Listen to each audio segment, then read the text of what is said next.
He was the most amazing person I ever met for the first time. I looked at him and I said, you know, that's the kind of athlete that I want to be. He would always try to share his wisdom with me, and he was very wise. One black man could do it, make a difference. I think he set that tone in this country. Just being a decent human being and genuinely caring about people is the greatest gift and lesson that my father could have given and taught. He challenged us as a people. I saw him as a hero. Even in his silence, he speaks volumes. Something said, click, and this is your destiny. There's never been anybody like this guy, and there's never going to be again. His life was painted on a canvas larger than most of us can imagine. The heavyweight champion of the world, the conscientious objector, the black Muslim, and in the end, the hero bravely confronting Parkinson's disease as it robbed him of the use of his own body. The individuals whose lives he somehow touched make up a human legacy bearing witness to his story. Ever since I was a little girl, I used to love the attention that I would see people give him because I just thought he must be really important. You know, I didn't understand why when I was young. Later, of course, I did. But I just knew he was something really special because people's eyes would just light up. Naturally, when I was young, I didn't want to share my dad. You know, you're a little girl, you want him all to yourself. And he would explain to me how sometimes when he would leave, he would say, you know, I'm not just the daddy to you, but I'm also the daddy to the rest of the world. He used to say that he knew that he was born for something great back when he was, before he can remember. He just had this strong sense of feeling inside. He said God never actually spoke to him in terms of words, but it was more like a feeling and a sense that he felt in his heart, a deep feeling. And he would go outside every day and just wait for God to tell him his mission in life. He'd look up at the stars, and I said, well, what happened? He goes, I never heard nothing. Cassius Clay, as the young Ali was known, might not have heard anything from above, but he certainly gathered enough courage from within to stand up to a bully. Corky Baker was the fight that meant the most to him because he was a neighborhood bully that my father was just afraid of. He'd tell stories about how he used to hold football players upside down until their money fell out their pockets and how he'd lift the ends of trucks up just for exercise. He was just short and stocky, and he just scared my father. Cassius Clay walked up to Corky Baker one day and challenged him to a fight. Not in the streets, but in a boxing ring. Corky Baker may have been big and strong, but Clay was so fast, Corky couldn't even land a punch on him. It wasn't just a victory over a bully, it was a victory over his own fear. People didn't know how scared he was, but he knew in his heart that he was afraid. So if he didn't face that fear, if he didn't challenge that, and you know, look it in the eye, I think that he knew it would have followed him around everywhere and he wouldn't have felt like a true champion. Not only did Ali become a true champion to the world, he also became one to his daughter, passing on wisdom gained over the years. He would say that he thought that history was so beautiful and how we only came through this world once. And one day we're gonna grow up and we're gonna be old, and how, you know, we don't always realize the little things in life that make life so beautiful. Ali's lessons to his daughter were many. My father would tell you that he believes that the only true religion is the religion of the heart, and that if you have a good heart and you mean right and you do right and you love people, you give to charity, and you know, you'll get to heaven no matter what you call your religion. That's what he would tell you. Her father's influence inspired her to become a poet and writer. My father and I wrote The Soul of a Butterfly because, for one, we wanted to share with the world the things that were important to him, how he got, you know, to where he is, the road he took, why he made some of the decisions that he did, and just answer a lot of questions for people and also tell his story in a different kind of a way, a more touching way that just really shows the essence of his soul. Just being a decent human being and genuinely caring about people is the greatest gift and lesson that my father could have given and taught. Cassius Clay challenges Gary Joyce, and Joyce is in trouble from the first round on. First time I met Ali was the National Golden Gloves tournament in Chicago. Standing next to the wall were two guys, and I heard the tall guy say, "That's Skeeter McClure. He's bad." For Skeeter and Clay, the Golden Gloves was an important tournament to win. Representing the ultimate in amateur boxing, a victory at the Golden Gloves was, for many, the best it could get. I didn't know who he was, but I discovered he was Cassius Clay after a while. But he was just a nice young kid, that's all. It's like just a kid. But he had a distinct advantage. He was able to move, and he was a hard target to hit. And when you're in the heavyweight division, most fighters, they don't have the practice in having opponents prepare them for a guy who is here, there, and everywhere, you know, and who is also pop, and then he's gone. The two young fighters became friends, their mutual talent resulting in continued success. In that same year, 1960, both Skeeter and Clay made the Olympic boxing team. In Rome, they both won gold medals in their respective divisions, Skeeter as a middleweight boxer and Clay as a heavyweight. When I got the gold medal, when they said the winner, McClure, you know, I said, thank God it's over. I don't have to train. I can just relax. I don't have to worry about losing, you know, and I can just be free. For him, the gold medal was helpful. It was a stepping stone to his career, to his professional career. For Skeeter McClure, winning the gold was enough. He ended his boxing career and eventually became a professor of psychology at Bentley College in Massachusetts. Years later, Ali made a confession to his lifelong friend. He's looking dead in the eye. He said, I would like to exchange places with you. You have a good education, you have a PhD. I said, excuse me? Because I thought he was just joking, you know, but he was serious, you know. And I said, you know, well, I would like to exchange places with you to be the most famous man on earth, to be recognized anywhere I go. You have done more than anybody in this whole damn state or the whole doggone country has done for a lot of people. It's been a pleasure watching him bring joy to many, many people. It's been a pleasure for me to watch him succeed and to go through all the hardships and the denial that you have to go through when you're an athlete and to keep on pushing to be the best. But in the 1960s in segregated America, it would take more than being the best at the Olympics for a black man to matter. At a time when a gold medal couldn't even get you served at a whites-only restaurant, the future Muhammad Ali knew he had to dream big. In his hometown of Louisville, Kentucky, Ali's drive and success was a source of pride for other African Americans. For Lawrence Montgomery, the young neighbor Ali used to babysit, he was also an inspiration. Ali, man, come on, you know, that was like our hero. He was our hero. Ali's dream was to become the heavyweight champion of the world. It wasn't going to be easy, as there were many obstacles to overcome. You knew your place. If you didn't know your place, you had a problem. And that's pretty much what segregation taught us. Stay in your place. We were still living in the antebellum South then. You know what I mean? There was some things happening to people who spoke too much that you never saw them again. It's a good feeling being from Louisville, Kentucky, and the baddest man in the world. Oh yeah, he always was a big talker. You know?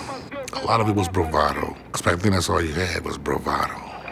I'm bad, and what kills it, I'm pretty. Look at me, man. I think it was more convincing himself than it was anybody else in the beginning. But after a while, it became one of his tools. You used to whoop me. Didn't I tell you I was going to come back one day? You know, I found out later as I traveled that he had a lot of people, even in the black race, who did not like him because of the way he talked. The detractors. And he just kept on talking. I loved it. The adoration that we had for him, wherever his successes were, we were just filled with joy and happiness for him too, you know? And for ourselves, you know? A lot of times that our fighters would represent a lot of frustration that black people had at those times, you know? We would get it out through them. Just watching him, man, you know, shoot, if he could do it, I could do some of it anyway, you know? I do think he laid a lot of groundwork for a lot of us, and we don't realize it yet.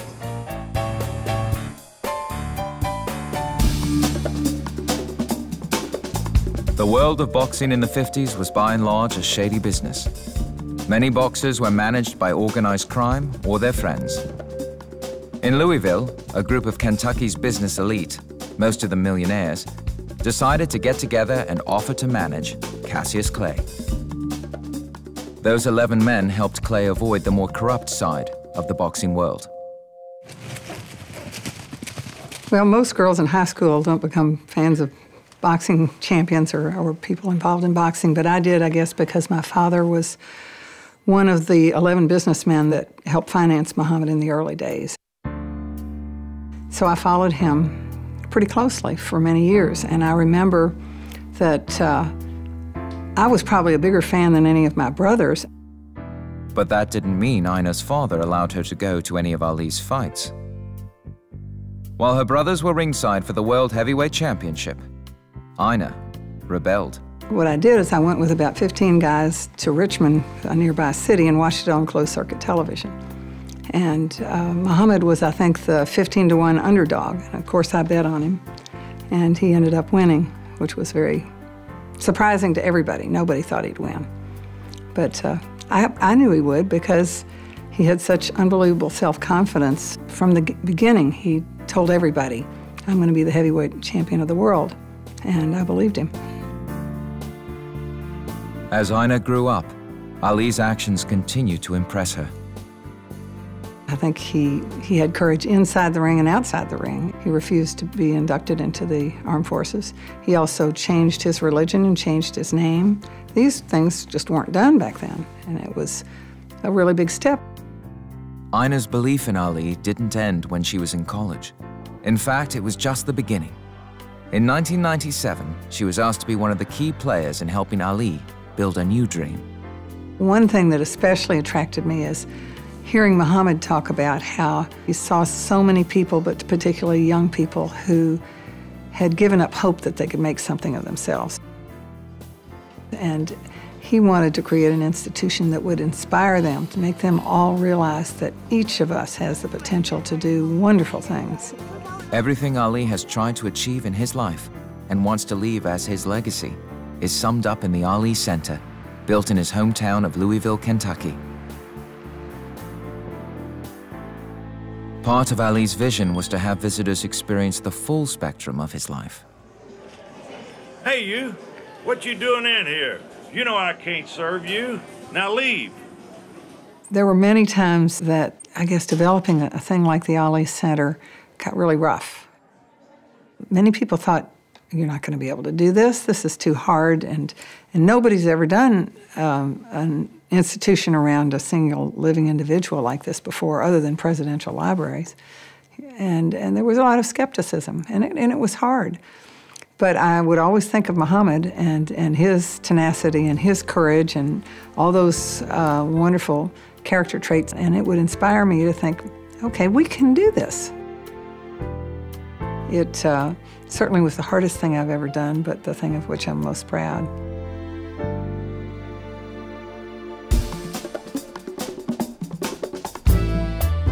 In 1960, the Louisville sponsors sent young Cassius Clay to Miami to train at the legendary 5th Street Gym.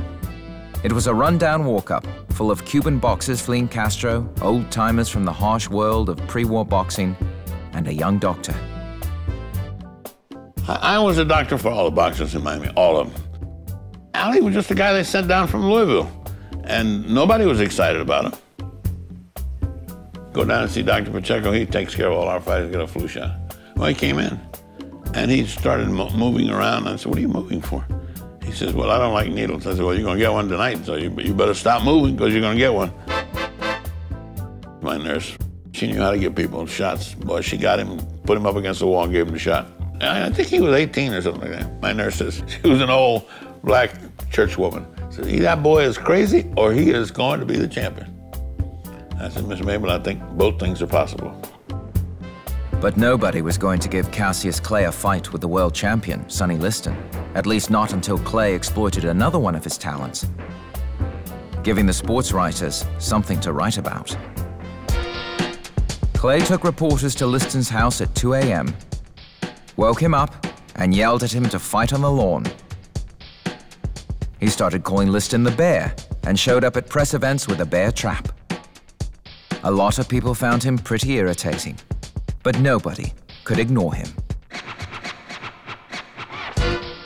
He became a loudmouth. He became a joke.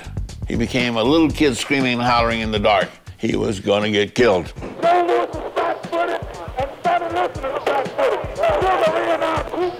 At the weigh-in before the fight, Clay put on a show. He was yelling and screaming at Liston like a madman. Some people thought he was terrified. Some people thought he was crazy. And when the bell rang to start the fight, most people thought he was walking into the jaws of death. They were wrong. Almost every fight that Ali had was born in the moment. You know, he's like a jazz man, like a guy that gets up to play a solo, but he doesn't know what he's going to play till he starts playing. That's the way he did it. He was a jazz man. He played his solo when it came time. Sonny Liston had a punch that could fell an ox, but he never got the chance to land it. Ali danced away from everything Liston had to throw. At the bell for round 7, Liston didn't come out of his corner. No, ladies and gentlemen, I shook up the world! I shook up the world! I shook up the world! Now that Ali was champ, everyone had something to say about his boxing style. One of the great trainers, Papa Smurf, said to me, you know why he beats you? Because he shows you his mistakes, and then he kills you when you come in to take advantage. Ali did everything wrong, and there are a number of do's and don'ts. He did every don't. I mean, he didn't do very many do's, but he did every don't. Because he pulled away from a punch, that's terrible. Because he kept his left hand down, that's terrible. Because he danced all the time on the tips of his toes, it means you get so tired you can't go anymore after about 3 rounds. He looked and said, oh my God, he's got his left hand down by his hip. All he's got to do is throw a big left hook and it's going to be all over. He starts to throw a left hook. He steps inside the left hook and powders him with a right. Huh? What happened to the left hook? It flew over in the air. He couldn't tell you. He wasn't aware of this. It just came out. It just happened. It just is. That's what Ali is. You know, that's what made him possibly the greatest fighter of all time.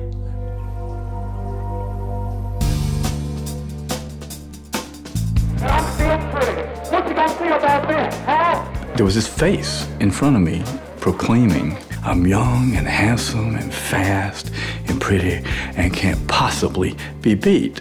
And I felt like the glory train had passed through me. While many took offense to Ali's exaggerated ego, others like Davis Miller gained hope. Growing up in North Carolina, Ali was Davis's childhood hero. My mom died in August 1963. I was 10 years old, and I just simply shut down. For many years, I didn't speak to hardly anyone until I got Ali's mouth and learned to imitate his voice. At 16, I was 4'10" and weighed 63 pounds. I was the smallest kid in my high school. As small as I was, and with the mouth that I had, I was constantly beaten up by all the guys. I was locked up in lockers, punched in the belly. It was nothing less than torture for me. A dream life with Ali kept me alive. If it had not been for Ali, I had plenty of reason to be dead in a ditch somewhere. In my early 20s, watching Ali, and particularly after the Foreman fight, I said, you know, if this guy at 32 years old, who no one gave a chance against Foreman, if he can do that, well, I can just quit school now, become Bruce Lee Jr., become Ali Jr., become, you know, the greatest kickboxer in the world. Ali and his personal style, his mouth, his elegance in the ring, me patterning my martial arts style after that, and the discipline it took to do that eventually gave me confidence to step up and say, I'm worth something, pay some attention to me. 15 years later, a twist of fate would help Miller's fantasy friendship with Ali become real. All my adult years, after my kickboxing years, I'd wanted to be a writer. I was managing video stores and was miserable doing it. Had 2 small kids, was working 70 to 80-hour weeks, and felt that I had something larger in me, something better. I found out I was going to lose my job, and it was the Easter weekend. I was delivering supplies to one of my stores, and it happened to be across the street from Muhammad Ali's mom's house. There was a block-long Winnebago parked in front with license plates that read, "The Greatest." I thought I had some clue who that might belong to, and I went up and knocked on the door of the Winnebago, and Ali came to the door and opened it looking as big as God, and he asked me in, did magic tricks for me. It was wonderful. And he invited me in for dinner, and it felt like a seminal moment in my life. Felt like some verification of everything I had believed as this dweeby Ali fan in my teens, and I wanted to write about it. I picked up the phone the next morning and called Esquire magazine, picking out an editor's name. I told him, you know, I just met Muhammad Ali, and I used to sort of kickbox, and huge Ali fan, and think I see some things in Ali that no one's ever written about. And we talked about a half hour, and he made an assignment. And it would be years before I'd understand that that's not the way it happens in the writing world. But it launched me. It ran in a number of magazines and a number of newspaper magazines, won a number of awards. It was eventually published in Best American Sports Writing of the Century. So I was made the boxing editor of the second largest sports magazine in the United States because of it, which just allowed me to keep seeing Ali. And we hung out and hung out and hung out and became kind of buds. Ali spent hour after hour with my son, pretending to be Frankenstein's monster, doing magic tricks for him. And my son, who'd really not cared that much about Ali and to that point, came away mesmerized. This man will win the crown in 2020. Look at the face. Anybody that spent serious time with him, he's a remarkable man.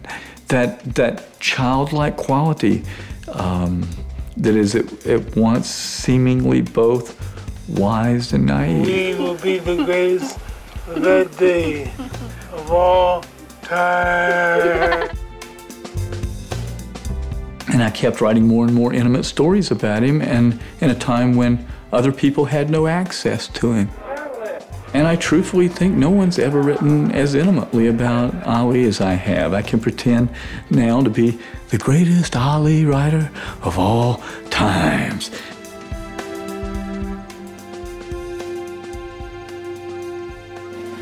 Attention! Okay, salute, ball! In America in the late 1950s, a new group appeared more prominently on the scene. A group that told black men to stand up for themselves, to fear no one, to take their place in the world by any means necessary. They were called the Nation of Islam. If there were no Nation of Islam, there would be no Muhammad Ali. Left flank march! Left flank march! It was a new vision of the black man that struck fear into the hearts of many white Americans. But that vision struck a chord with young Cassius Clay. What's absent in the black community is really strong, the strong black male image, the strong father image, the strong man image. And in my estimation, that's what the Nation of Islam does for black men. Whose soldiers are we? Mohammed. Whose soldiers are we? Mohammed. Brothers, there's a saying amongst us in the Nation of Islam, and that is Muhammad makes men. Is that right? That's right. And many of us, before we came to the Nation of Islam, we weren't men. Some of us were drug dealers. Some of us were thugs and pimps. Yes, it does. Come on. And the Nation of Islam has a record of making men like no other organization. As the book says, the truth is the light. You never heard no truth in no Christianity. You was made a blind slave. Cassius Clay, the new heavyweight champion of the world, revealed that he had become what was known as a black Muslim. Even more surprising, he now had a new name. It's Muhammad Ali. Muhammad means worthy of all praises, and Ali means most high in the Asian African language. Ali's new faith was about to be put to the test. With boxing's toughest challenge behind him, the Vietnam War would force the heavyweight champion of the world to take on the biggest fight of his life.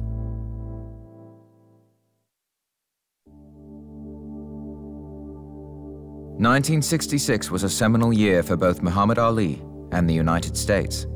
The Vietnam War and the fight for civil rights were raging. Ali did not keep silent about either.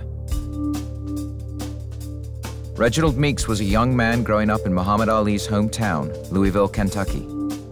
He too was shaped by the same events as Ali. This was a serious time in our community, and it was a serious time for me as well. Hundreds of young men were being called to the draft, and Muhammad Ali was no exception. But going to war went against Ali's religious beliefs as a member of the Nation of Islam. It's just up to me to which one I fear the most, the government or Allah. But are you and I fear Allah the most. As a result, Ali took on his first public fight outside the ring when he registered as a conscientious objector, or CO. I've always gotten a lot of strength from Muhammad Ali because he was willing to go down those roads that other people would choose not to. And those roads that he knew were perilous for him. And seeking to become a CO was a perilous road for any young black kid to try to travel. Might be out here fighting, I might be in the jail without bail. Ali caused us to question our role in that war. Those questions certainly resonated with many of us. I began to explore my spirituality a lot deeper than probably most, and began to understand that my responsibility was to not take lives. When I was called to come in, I registered as a CO. Ali's stance was a stance that I had to take. The courage, the inspiration, I think, was there from Ali. But there were other times in Meek's life when he had to have courage. The roots of his social conscience can be traced back to the 1950s and the civil rights movement in the United States. We were marching on City Hall and trying to get the city council to allow individuals to live wherever they wanted to. It was an intense time because people were dying. There were riots, not just in Louisville, but all over the country. And you knew you were part of something that was much bigger than yourself. Reginald Meeks continued a life of public service, first as a city alderman, and today as a Kentucky state representative. Ali said, you know, I'm not bound by parameters that somebody else puts on me. I've got something to offer. Ali kind of showed us how to bring it to the world stage. He gave us a lot of pride, a lot of inspiration. In 1967, Muhammad Ali was convicted of evading the draft. The champion of the world had a new family and no way to make a living. He had been stripped of his title and boxing license. They even took his passport away so he wouldn't be able to box abroad. I look at everything that happened to me as divine, and it was meant to be, so I'm just doing what I'm supposed to do. He wanted to be the people's champ. He wanted to fight the battles that, you know, the people maybe couldn't fight. Seeing Muhammad Ali at a young age and seeing his willingness to put everything on the line and stand up for what he believes in, it's something that is so important to him that he doesn't care what anybody else thinks. He doesn't care if he's the only person who believes it. And I said, that's the kind of athlete that I want to become.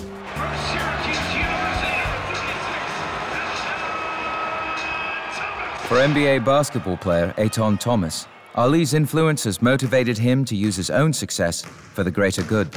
Young people can relate to us more so than they can their sometimes parents or teachers or pastors, you know, simply because they admire what we do. My pretty sister.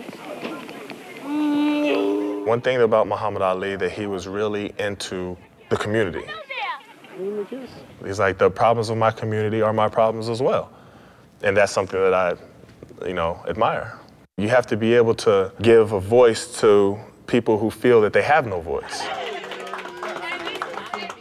And whether it's bringing awareness to them or to the people who are in charge, you know, I'm gonna make sure that my voice is heard. Well, I do a lot of different things with kids, especially here in DC, as far as Boys and Girls Clubs, youth prisons, YMCAs, go and speak to the inner city schools. But just really instilling in them that there are obstacles ahead of them. And I show them that they don't have time for any kind of foolishness because this is what they're up against. And that's where I use my poetry a lot, because all young people love hip hop. And hip hop is nothing but poetry, and they listen. For some, injustice comes in packs like wolves in sheep's clothing. TKO'd by the right hooks of life, many are left staggering under the weight of the day. leaning against the ropes of hope. When your dreams have fallen on barren ground, it becomes difficult to keep pushing yourself forward like a train. Administering pain like a doctor with a needle. Their sequels continue more lethal than injections, and they keep telling us all is equal. I tell them that instead of giving tax breaks to the rich, financing corporate mergers, and leading us into unnecessary wars and under-the-table dealings with Enron and Halliburton, maybe they could work on making society more peaceful.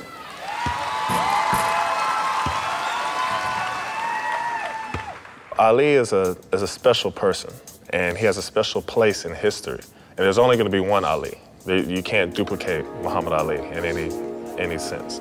For him to be willing to stand up for whatever it is that he believes in, you know what I mean? That's something that the whole country wasn't ready for. You know, and he kind of set the tone for athletes, future generations, to really follow in his footsteps. And that's what I try to do.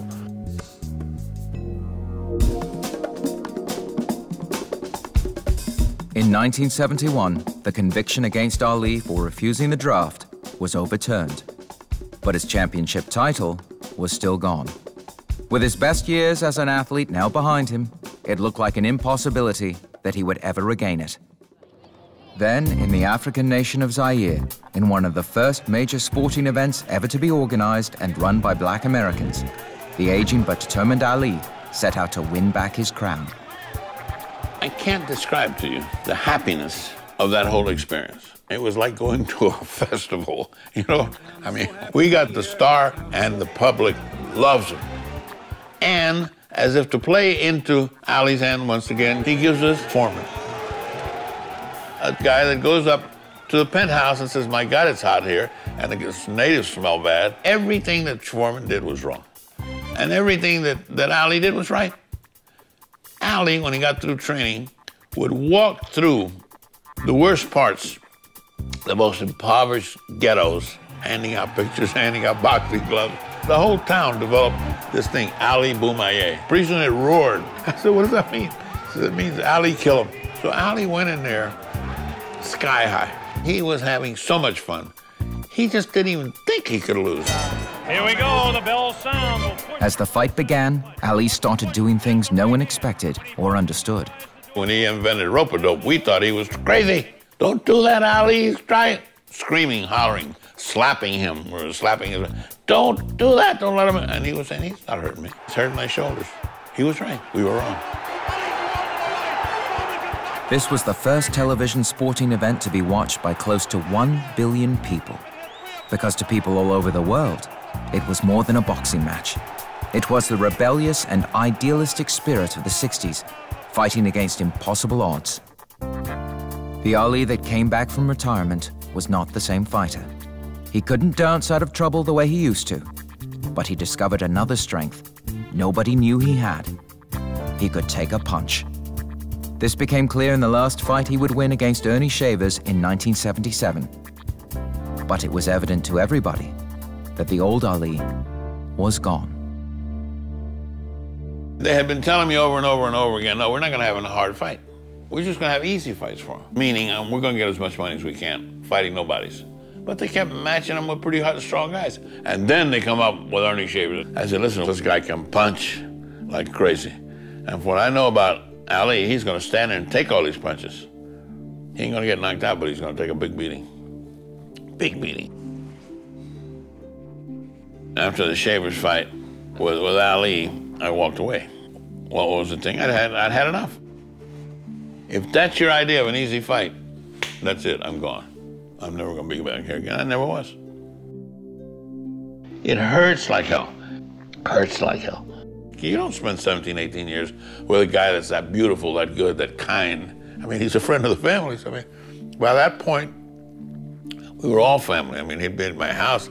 My daughter was born then. He had her in his arms all the time, and we had a family. And you have to tell this guy, no, that's it. That's the end. Dr. Pacheco retired from Ali's entourage. He retired from working in boxing altogether as he came to see a conflict between being a doctor and the damage done to so many by the sport he loved. By the early 1980s, Muhammad Ali had begun to show the symptoms of Parkinson's disease. the world's greatest athlete had met an opponent who couldn't be defeated in the ring.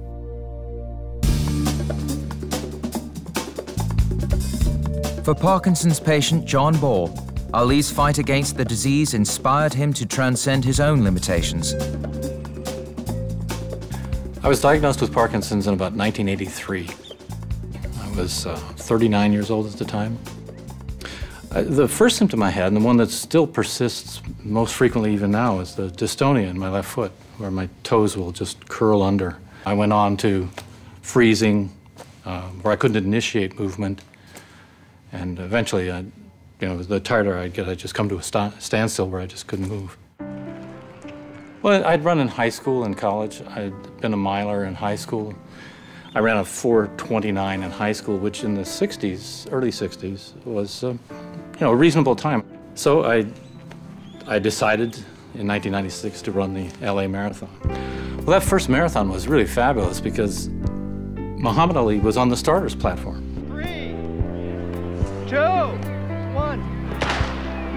As we approached the start line, people are chanting, Ali, Ali, Ali. And I looked up at the starters platform, and he was pointing out people in the crowd that he was making eye contact with. And he pointed at me, and I sort of threw my hands up, because I felt this connection between his having Parkinson's and my own Parkinson's. And it was just one of those defining moments in your life, when you think that you've made a connection that even though there were probably 300 or 400 people between the two of us, I felt like we'd really connected at that moment. First marathon, you don't have any sense of, you get to mile 22 and you think, God, this can't go on. This just can't go on. And you got another 4 miles to go. So that moment carried me through a lot that day.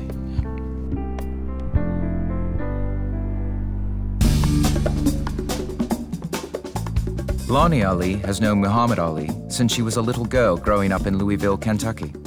I met Muhammad when I was 6, little kid in the neighborhood where his parents lived. And he had a huge influence on me because he would give me advice, because he always thought, I was this shy, naive young girl, and he never wanted me to be hurt by anything, so he would always try to share his wisdom with me.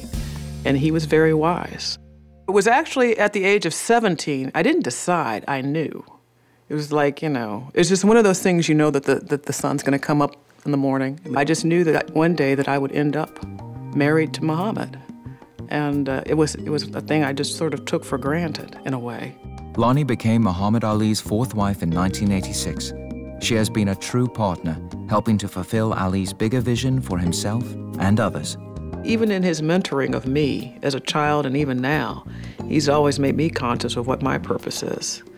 Of course, I feel my purpose is to help him fulfill his purpose. So, that's the way that works. But even if Ali's purpose was challenged by Parkinson's disease, he remained optimistic. He never looks back with regret. He never says, why me? Why did I have to get this disease? Look what it has robbed me of. Instead, he looks at what he still can do and maybe the opportunities it has given him. Parkinson's affects your automatic movements. Okay, then we're going to push back up and onto both knees. Things that once came naturally now have to be planned, one difficult step at a time. So bring it back. You're going to pick up 1 foot to the outside. Eva, I'll be right there. It's hard to do it alone, but at the Muhammad Ali Parkinson Center in Phoenix, Ali and Lonnie have helped to create a place where people can learn to live with this condition. There. Good work. And our purpose there is to help those who have Parkinson's disease, who are uninsured and underinsured, to help them get through life and the daily struggles of what Parkinson's disease, the challenges it presents for them. The center is an extension of Ali's unique ability to empathize with those around him. I've seen Muhammad walk into burn units in children's hospitals where I cannot even go into the unit because it's just too devastating for me. I'm too emotional. And he'll go in with a smile on his face, a few magic tricks in his pocket, and he'll make every one of those kids in there smile and laugh. Muhammad has that gift. He just has that gift. He has the ability to reach down deep in the soul of misery and bring up something wonderful in that person. And it may be that smile, that maybe they haven't had in a long time. He's able to do that. Most people know about Ali's achievements inside the ring, but it has been his achievements outside the ring that are among his greatest. In 2002, he became a UN ambassador for peace and went to Afghanistan. It was a request by the UN as part of his ambassador of peace duties and missions. He went there and met with President Karzai and met with the people, met with the children, went to the schools, and really got an opportunity to see the devastation that existed. He always tries to bring hope to these people, to whoever he visits, especially in places like that. I think it really opened his eyes wide to the devastation of war and poverty and hopelessness. He always treats people, no matter who they are, when he meets them, under any circumstances, with respect, with affection, with openness, with warmth. And I think that's one thing he's taught me, is to always do that, no matter what. And to always be conscious of those around you who do not have. You know, Muhammad's a very patient man in very many ways. I don't know if I've learned his patience or his ability to forgive, but hopefully, before my life is over, I will. It seems ironic. A man whose fame came from fighting becomes an ambassador for peace. A man who, during his greatest act of courage, is labeled a coward. A man whose voice is silenced by illness somehow gains a voice that speaks to the whole world.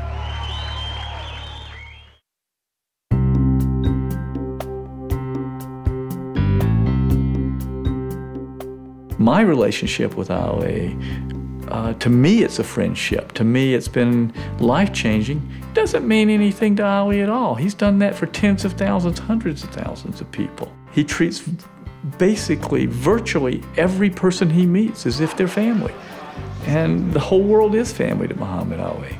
He is the example of standing up for what you believe in, no matter what the price or no matter what the opposition. He was indeed the greatest, and he brought joy and fun, and in some cases, drama into millions of lives. Most of us would rather just hide from society or hide the fact that we have Parkinson's disease. Muhammad Ali has made a huge difference because he's such a visible personality, such a visible force in society. He's considered, I guess, one of the most recognized people in the world. But when he meets you, he doesn't act like he's above you. He doesn't act like he's anything special. He makes you feel like you're the important one. There's so many life lessons that Muhammad knows instinctively, you know, about being good to people and loving people and wanting peace and worrying about people who are less fortunate than he is. And no matter what mountain he has climbed, he's always looked down to make sure those behind him are brought up as well. He loves who he is. He loves the effect that he has on people. It's amazing because he knows how great he is, but at the same time, he's so humble. And, you know, he'll look when he sees people in big crowds clapping. They still remember me? They still love me? I'm like, are you kidding? You know, and he just gets this sense on his face. He looks so peaceful. And he just kind of, you know, like I accomplished what I was supposed to. He has weathered the storm, and he has kept his dignity. And he still makes people feel good. He said a lot of things that we wish we could say, you know, that we were brave enough to do and say. He spoke for us. He was our spokesman as well as our hero. We loved him. We loved him. He's propelled through life through a force which none of us have ever seen before, which is a life force guided by God. If it's true that God made us man in his image, well, he certainly made Ali in God's image. He is unique